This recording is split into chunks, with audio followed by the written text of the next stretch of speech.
En este momento empecé a grabar la presentación. He tenido algunas que se me ha escapado y me parece interesante enviarlas posteriormente a la clase para que quede como memoria de la clase. Toda vez que de pronto de esta forma no es tan factible tomar notas, pero queda el soporte.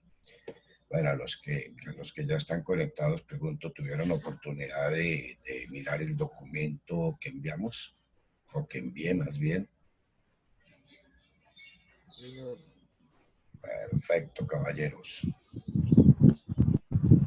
¿Qué vamos a hacer ahora? Vamos a mirar, es un poquito más extenso en el sentido de la aplicación de algunas fórmulas, pero realmente son unas fórmulas matemáticas sencillas, no son nada del otro mundo.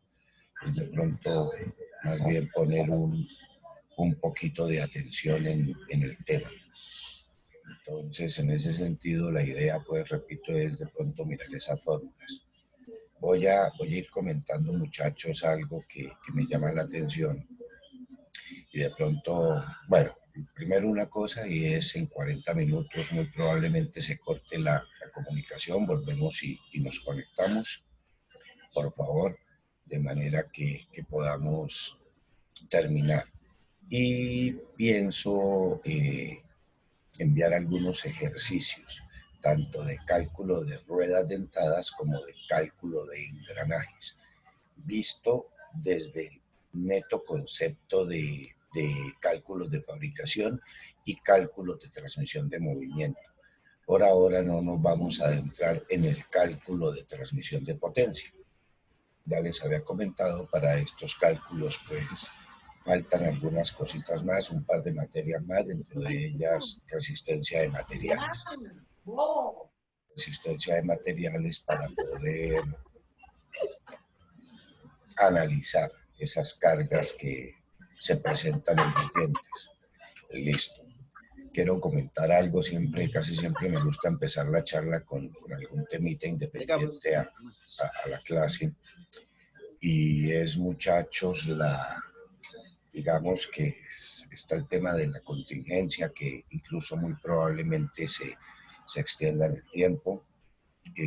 Eso nos va a permitir a nosotros realmente aprender más cosas. Yo ponía un ejemplo de cada situación que se presenta, hay un lado positivo y hay un lado negativo.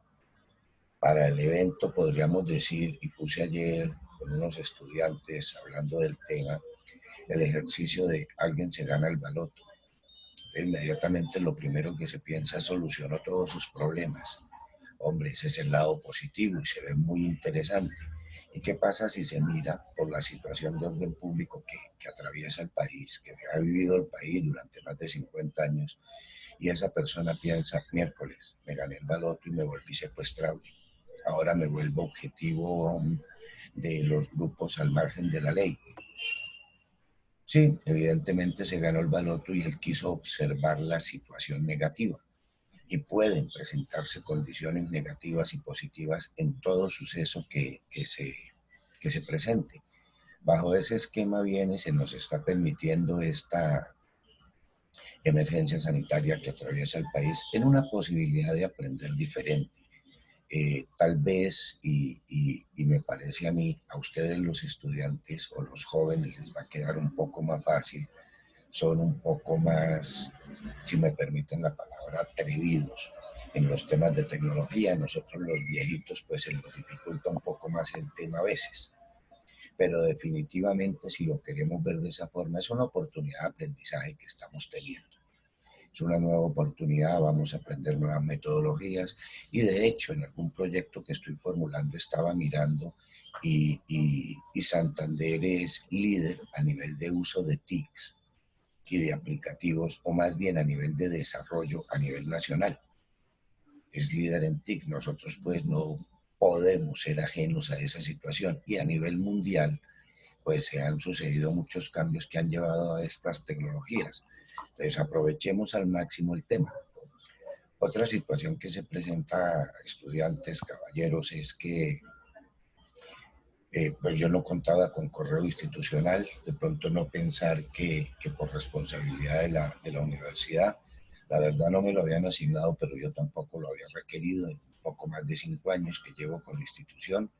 Ya lo tengo, solo funciona con las cuentas institucionales y entiendo que por allá no lo manejo, me lo crearon el miércoles, no he sacado el tiempo para cacharrearlo, como se dice popularmente, pero voy a empezar a trabajarlo.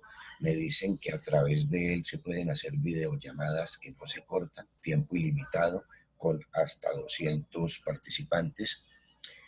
Si eso es cierto, pues vamos a seguir trabajando allá, yo les avisaré con tiempo. Lo que sí vamos a empezar a manejar allá es el tema de colocar los diferentes materiales que se vayan viendo en como en ese tablero que maneja el correo institucional. Entiendo que cada estudiante debe tener su correo. Entonces, por favor, aquellos que no tengan correo institucional o lo conozcan, me lo hacen saber para ver de qué forma podemos ayudar a ubicar ese correo. Y si es cierto, reitero, que se producen videollamadas con tiempo ilimitado, ya la próxima sesión que tengamos, si no es presencial, será a través de esa plataforma. Pero por supuesto que se los hago saber con tiempo. Eso entonces en cuanto al tema de los correos institucionales, reitero, puede ser vía WhatsApp o vía el correo que hasta ahora manejamos, me hacen saber la condición del correo institucional. Listo. Creo que por ahora eso se puede suceder entonces ese cambio de plataforma. Voy a compartir la pantalla de los engranajes para que empecemos a trabajar sobre ella. Lo primero que podemos nosotros mirar es que los sistemas de transmisión, o más bien existen muchos sistemas de transmisión, diversos sistemas de transmisión. Tenemos nosotros los de cadena, tenemos los de polea y correa, tenemos los de ruedas de fricción, todos los que se quieran tener como sistemas mecánicos para transmisión de movimiento y potencia. Y definitivamente se pueden esquematizar entre grandes grupos. Un componente grande es el componente de entrada, que es por donde llega la fuerza motriz. Otro gran componente es el grupo de salida, o qué hago con esa fuerza motriz. Normalmente es la que genera el trabajo, la que convierte las entradas de aquí, el suministro de energía de aquí, lo convierte en un trabajo aquí, y todo a través de qué? De un mecanismo transmisor. Y decía, esos mecanismos pueden ser de diferente índole.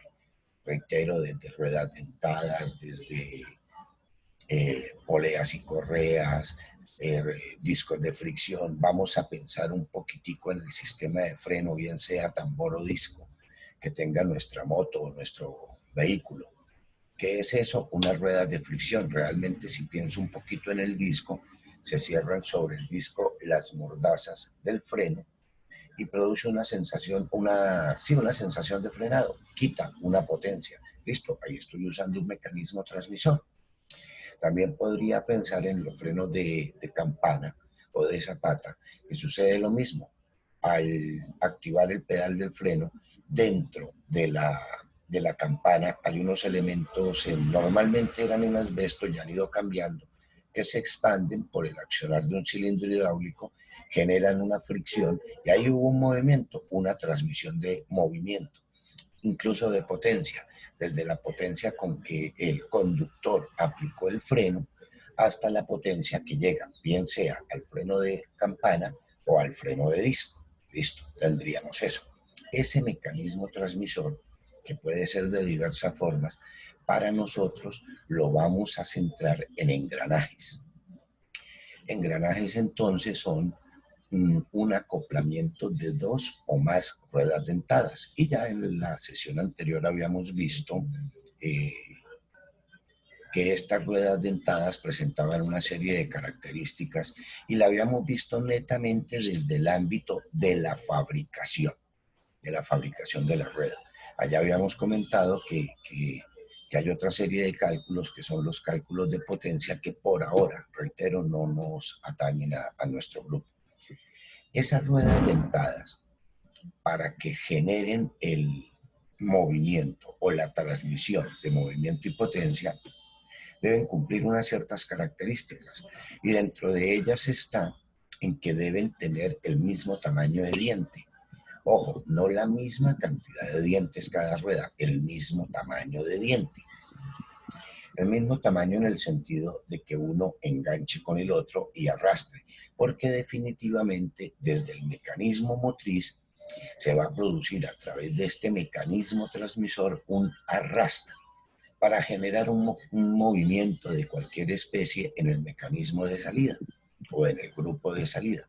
Entonces, por esa razón, y lo veíamos en la fórmula del módulo, que el espesor del diente era, el tamaño era igual al espacio vacío entre dientes medido en el diámetro primitivo de la rueda. Eso va a permitir un perfecto engrane y va a permitir entonces que se genere un arrastre. Y ya se llama engranaje cuando participan más de dos ruedas. De lo contrario, se llama rueda dentada. Listo.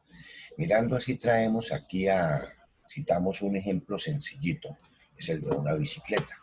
En una bicicleta, pues sí hay ruedas dentadas y la transmisión no es por engrane directo de las ruedas, sino a través de un mecanismo. Y me devuelvo un poquito, ese mecanismo transmisor, para el caso de la bicicleta, va a ser la cadena, va a tener en este lado la entrada, decíamos, y aquí va a tener la salida.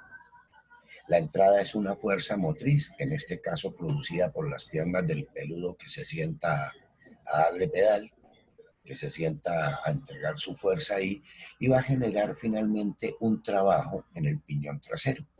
Ese trabajo se va a convertir en un desplazamiento de la bicicleta, un desplazamiento lineal.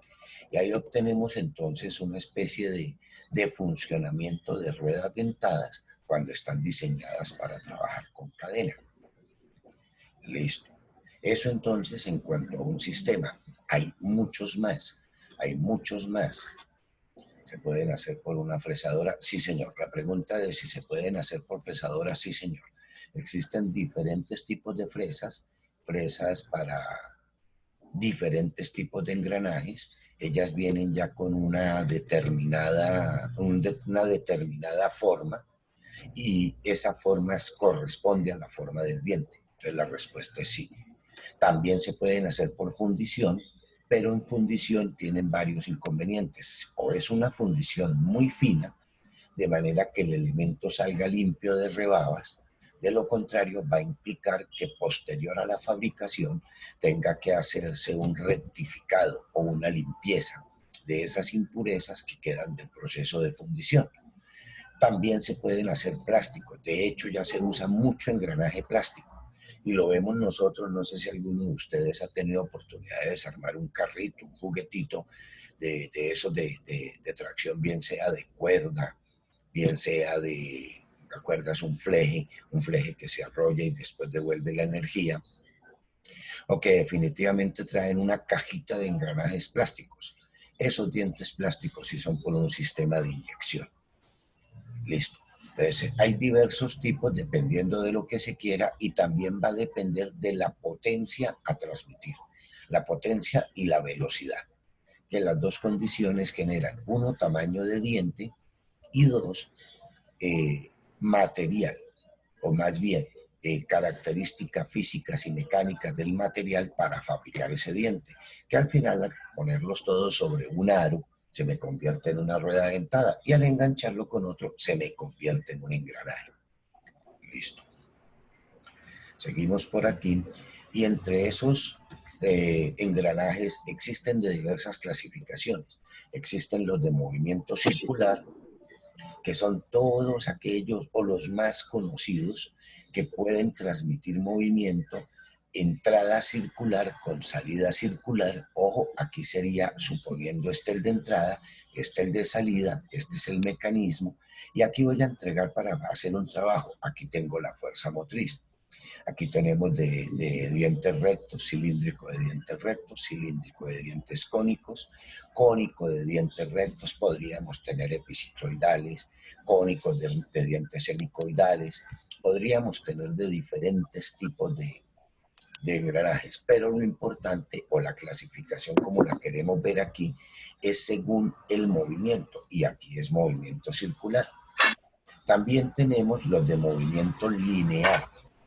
Los de movimiento lineal son aquellos que cogen un movimiento rotacional o giratorio y lo convierten en un movimiento lineal. Caso de piñón y cremallera, que una de sus aplicaciones, por ejemplo, esta la conocemos nosotros. ¿Sabemos dónde se utiliza este sistema?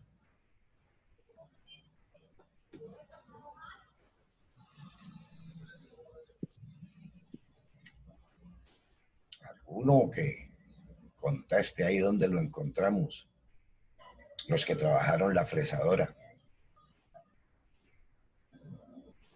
Bueno, no hablaron.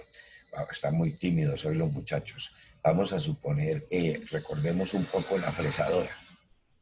En la fresadora, la mesa sobre la que se coloca la pieza se va a desplazar hacia arriba y hacia abajo. El husillo donde colocamos la broca o donde colocamos el escariador o donde colocamos cualquier herramienta de corte tiene un sistema de mecanismo rotatorio o giratorio que finalmente convierte el movimiento en un desplazamiento lineal y profundiza o retrocede la broca. Aquí estamos viendo eso. Esto sería en un taladro de árbol, que nuestra fresa, o la fresa con que cuenta la institución, es un taladro fresador. Ahí podemos ver ese. Y uno muy sencillo, aquí está el primer sistema que apareció para la dirección de los vehículos. El conductor suministraba a través del volante un giro y ese giro hacía desplazar una cremallera.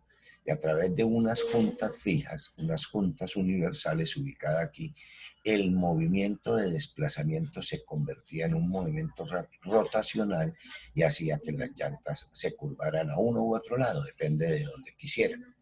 Ya ahorita están un poco más sofisticados, ya tienen en el intermedio algunos elementos multiplicadores, ya algunos multiplicadores de potencia para que me facilite a mí el movimiento. Y Profesor, ¿eso aplica para la dirección mecánica? y para la hidráulica. Lo que pasa, decía, ya tienen una serie de multiplicadores de potencia en este caso.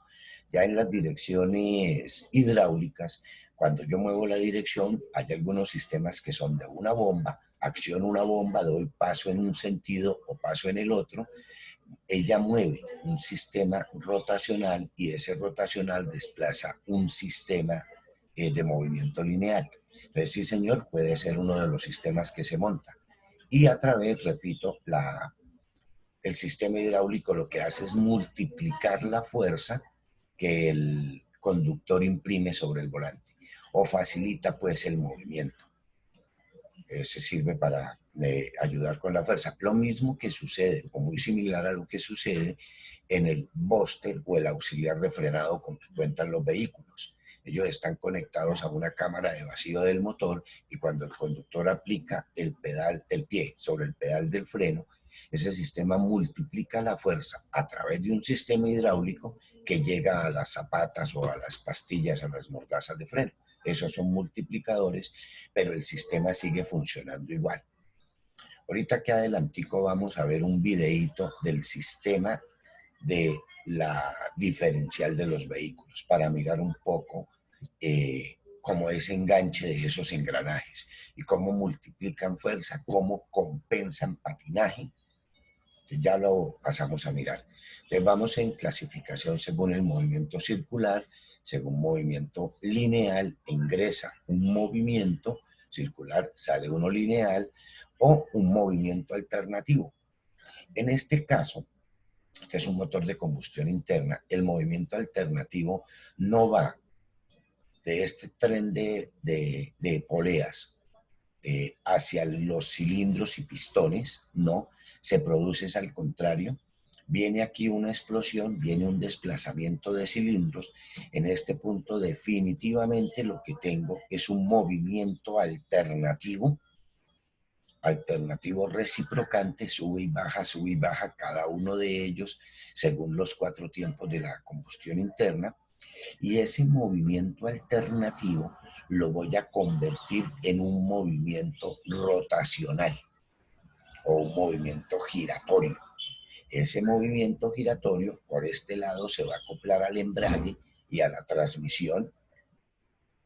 De ahí para allá viene el sistema motriz y se va a acoplar por el frente, normalmente por el volante del cigüeñal, para mover diferentes accesorios. Dentro de eso, este motor que estamos mirando es un Twin Can con doble árbol de leva sobre culata, como lo apreciamos ahí, y a través de un sistema de poleas y aquí de engranajes, de ruedas dentadas, muevo los árboles de levas para que las válvulas abran y cierren a su debido momento, según la sincronización y los tiempos del vehículo. Interesante que era aquí ver cómo un movimiento alternativo se me convierte en un movimiento rotacional, por aquí y por aquí. También tengo, y no sé si alcanzaron a ver ustedes alguna vez, los trenes en movimiento, los trenes de vapor, los trenes viejitos, en los que había una rueda fija, que era la rueda motriz, esta que estamos señalando aquí. Sobre ella había un satélite girando alrededor de ella. Claro, cuando este imprimía un movimiento, se llevaba esta rueda conducida y la hacía girar. Aparte de rotar sobre su eje, la hacía girar alrededor de ese planeta o ese planetario. Y lo que me generaba era a través de este vástago el desplazamiento de un émbolo aquí. Entonces aquí cojo un movimiento circular y lo convierto en un movimiento alternativo lineal, que era otro de los sistemas que se utilizaba y todavía se utilizan algunos, tiene algunas aplicaciones. Todavía vemos en las ruedas de los trenes, incluso ya con motores de combustión, que en su parte motriz traen una rueda central y finalmente a una rueda con este pasador unido a uno de los extremos hace que esa rueda vaya girando a través de un movimiento de desplazamiento de la barra o vástago. Listo. Eso entonces en cuanto al movimiento, como se clasifican los engranajes. Tenemos como características de ellos, primero vamos a ver aquí la diferencial. Repito, aquí en la lámina a continuación es un pequeño video del funcionamiento de ella. Yo tengo un eje de entrada. Ese eje de entrada me mueve una rueda. Para este caso el eje de entrada viene del motor, por supuesto que entonces es el eje motriz. Esta rueda es la rueda conducida o arrastrada y solidaria sobre esa rueda tengo montada una araña o una jaula. Sobre esa jaula están montados dos rodamientos planetarios, van montados en esta posición. El movimiento que ingresa aquí sobre este piñón hace que esta jaula o araña gire. Ella se lleva solidariamente a estos dos piñones. Esos dos piñones, al estar engranados con los dos piñones que van hacia los semiejes o los paliers, hacen girar esos dos ejes. El de este lado, vamos a suponer el semieje izquierdo, y el de este lado, el semieje derecho. Y estos dos semiejes, izquierdo y derecho, son los que finalmente llevan el movimiento desde el motor de mi vehículo hasta las llantas motrices. En la mayoría de casos, o hasta hace unos años, siempre eran de tracción trasera. Una sensación de conducción más deportiva, que permite mayores potencias, en fin, esos son otros temas que después se podría tratar de tocar si el tiempo lo permite. Y de hecho vale la pena comentar, muchachos. Profesor, ¿esos engranajes cambian cuando la tracción es delantera o trasera? Sí cambian en cuanto a tamaño y distribución, pero no en cuanto al sistema. Este es un sistema compensador que permite, por ejemplo, pensando en una tracción trasera, cuando el carro va en una curva, la llanta de adentro recorre una distancia lineal menor que la llanta de afuera. ¿Sí me explico ahí? Sí, porque señor. los arcos de circunferencia son diferentes. Este mecanismo ayuda a compensar.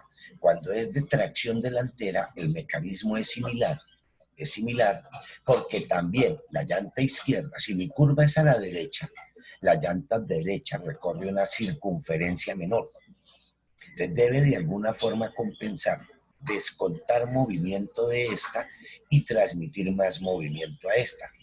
De hecho, no sé si han tenido la oportunidad, cuando un vehículo, independiente de si es tracción delantera o trasera, se entierra, es decir, se entra a una zona de barro y la rueda produce patinaje, una sola rueda del vehículo ya no sale. La otra rueda permite que toda la potencia se vaya a la rueda que tiene menos fricción, es decir, a la que está patinando. Y el ejercicio que uno puede hacer, si yo tengo un vehículo de tracción delantera o trasera, no interesa, levanto una de las llantas, voy a suponerlo de tracción trasera para no equivocarme. Levanto una de las llantas traseras, levanto esta y la dejo en el aire. Y tranquilamente me subo al vehículo, lo prendo, engancho los cambios y arranco, que él no se va a mover. Esta rueda que está en el aire va a quedar girando con el doble de velocidad que tendría si el vehículo estuviera en el piso. Y esta rueda va a quedar quieta. Para eso también se utiliza esta diferencial. Ahorita vamos a ver en el video un poco mejor explicado eso, porque esto hay que verlo en movimiento. En Profesor, y otra movimiento. pregunta, ¿y la tracción 4x4 cómo sería? ¿Cómo sería el... Tiene dos sistemas de estos.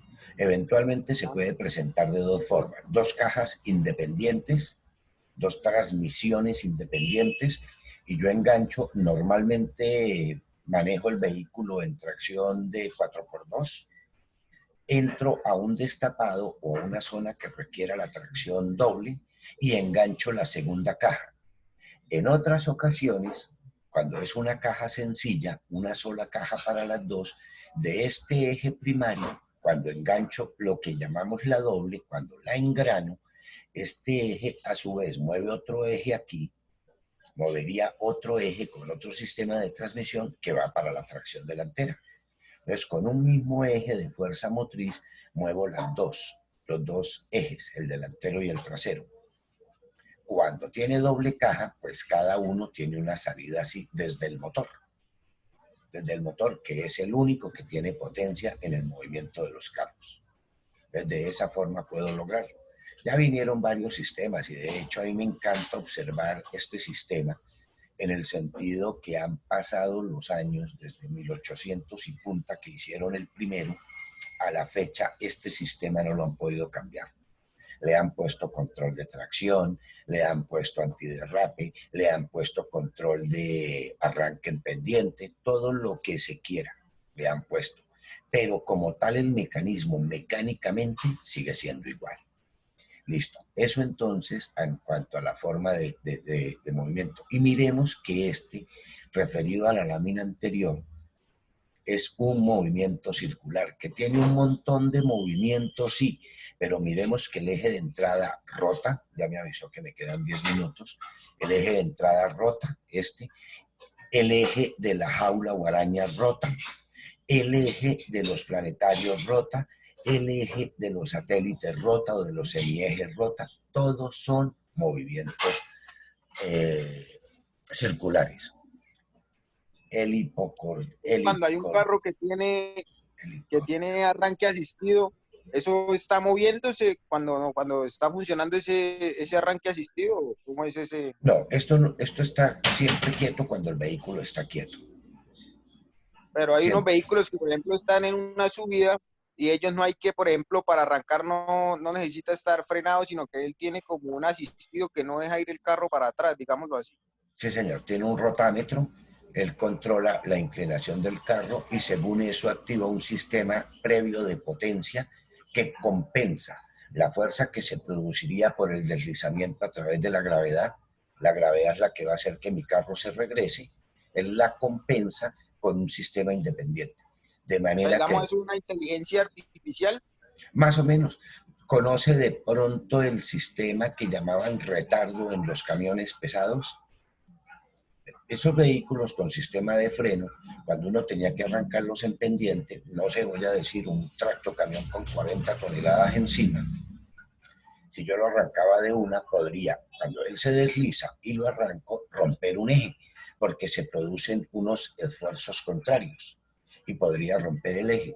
Diseñaron un sistema, como era sistema neumático para el freno de aire, accionado por aire, aire comprimido, colocaron unas válvulas reguladoras a la salida. Entonces, cuando yo accionaba ese freno, que lo llamaban retardo o freno de pivote, que era exclusivamente para el tráiler, para el remolque, cuando yo soltaba el pedal del freno, él, a través de las válvulas reguladoras, dejaba escapar el aire muy lentamente.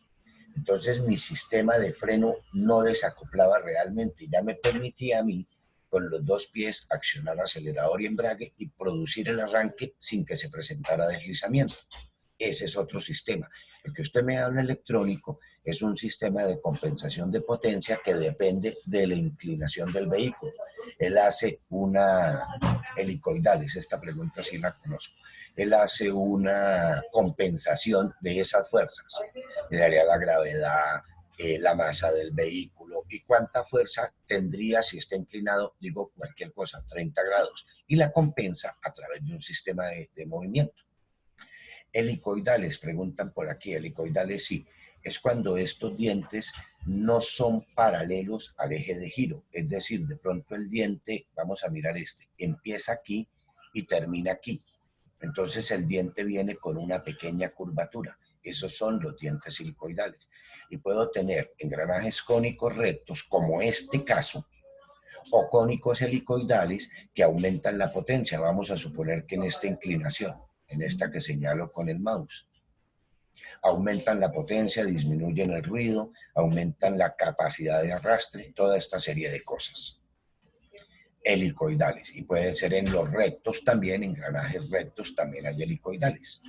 Bueno, presentan también, como cualquier sistema, unas ventajas y unas desventajas. Dentro de las ventajas que tenemos es que son robustos.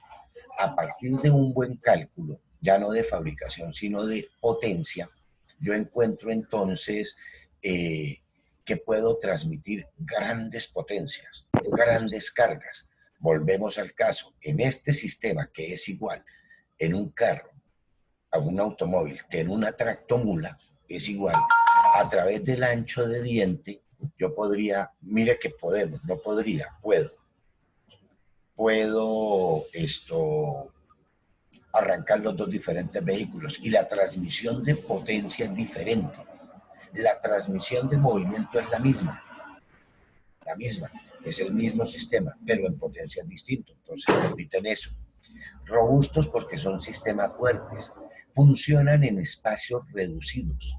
Por ejemplo, los epicicloidales, que son como los, bueno, de ese no tengo un ejemplo ahorita, pero podría buscarlo, utilizados para grandes reducciones, esos trabajan en un espacio pequeño.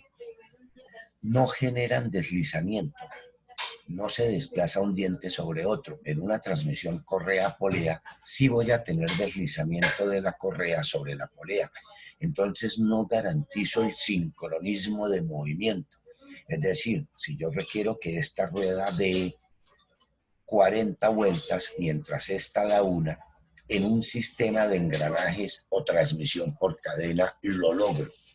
En un sistema de transmisión por correa y polea no lo logro. Y otro tema importante es que requieren bajo mantenimiento. Mientras yo tenga mi caja lubricada, no voy a estar o a tener que estar desarmándola cada rato para revisar el estado. No tengo que hacer eso. Entonces realmente es bajo el costo de mantenimiento. Pero resulta que si no hago mantenimiento, entra a jugar una desventaja. Y es que son costosos. Es más fácil hacer una polea que hacer un engranaje. Listo. También son difíciles de fabricar. Difíciles sobre todo no porque tengan mucha ciencia, sino por el tiempo que se consume. Yo no puedo con mi fresa hacer este corte de una sola vez. Tengo que hacer una pasada, dos pasadas, tres pasadas, recordemos en el torno las carreras de desbaste y acabado. Y tengo que hacer ese movimiento que hice aquí, no sé, voy a decir 6 veces, multiplicarlo por el número de dientes que tenga. Entonces no son fáciles en ese sentido. Y otra desventaja que tienen es que son ruidosos. Pero para eso, por ejemplo, diseñaron los helicoidales. En los helicoidales disminuye la cantidad de ruido. En los helicoidales dobles o en B que vimos en la sesión pasada, disminuye más el ruido, generan menos ruido en su transmisión. Entonces, eso tenemos con respecto a los sistemas. Aquí a continuación la lámina que sigue es el video, muchachos. Pero ya estamos a 2 minutos que se corte la reunión. Entonces les voy a rogar un favor. Voy a terminar la primera sesión ahí.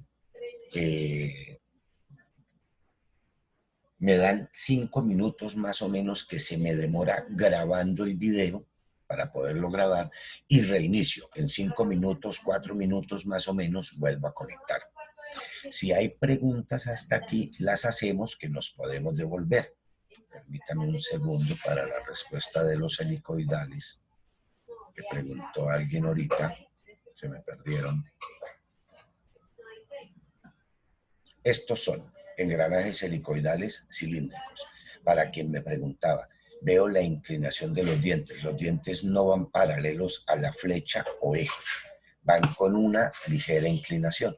Esa inclinación sale en función a unos cálculos que se realizan por fuerza, por carga, por tiempo de estadía del diente desde que engancha aquí hasta que suelta allá. Y ojo que dependiendo de esa inclinación es posible que cuando el diente esté soltando aquí ya el otro esté enganchado. Se puede hacer una bicicleta con engranajes helicoidales, sería más eficiente, sería más pesada. Acordémonos que en la bicicleta las dos ruedas dentadas están unidas por una cadena. La disminución en peso es notoria. Además, tengo relaciones de transmisión grandes. Tal vez para hacerlo con este sistema de engranajes en una bicicleta necesitaría montar más de 2 o 3 ejes. Eso implicaría más peso. Y si es más peso, es más fuerza para que el mechudo la moviera. Listo, muchachos, ya nos queda un poco menos de 1 minuto, les decía, entonces voy a detener la charla, porfa, no se me vuelen. En unos 4 o 5 minutos máximo estamos retomando.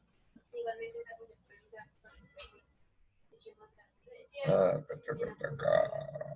de compartir y ahora finalizar la reunión.